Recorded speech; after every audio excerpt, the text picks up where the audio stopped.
I'm Jeff Varner. Thanks for inviting us in. New information in the case of a Pitt County deputy fired. The sheriff's office terminated him after court documents say he lied to get painkillers from a local pharmacy.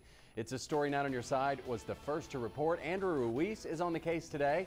He's joining me live in the newsroom tonight with more. Andrew. Jeff, after the SBI learned of the situation, Sheriff Neil Elks moved quickly to fire Detective Tyler Bryan. We knew his roommate was tied into all of this, and today we learned more about how.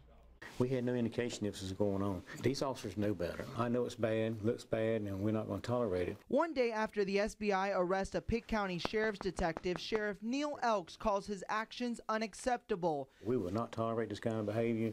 If you're willing to take that chance, you will end up in jail and lose your job.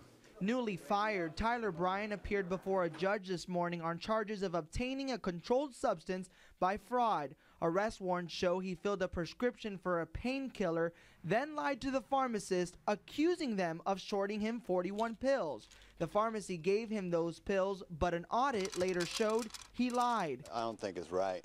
I mean, it's always free will for anybody to do anything at any time, but it's not right.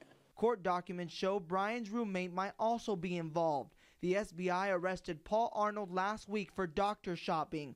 In a statement, Arnold admits to going to the emergency room 25 times in the last several months with different complaints. He received painkillers during each visit, sometimes name-dropping Bryan as his roommate and a drug diversion investigator. Here we are supposed to be professionals, and we have one of our own that does something like this, and it just really upsets me that why would you bring shame to your agency like that?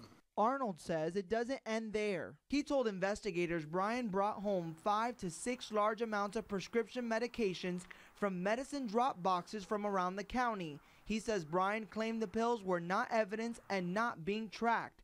Sheriff Elks says his agency knew nothing about this, but its effects are far-reaching. I feel like we've lost some of the ground or some of the trust that we have from the community. I asked Elks if Bryan's position or expertise in drug diversion helped him commit this crime. He says no. Both men are out on bond tonight and are expected before a judge by July. Live in the newsroom, Andrew Ruiz, 9 on Your Side.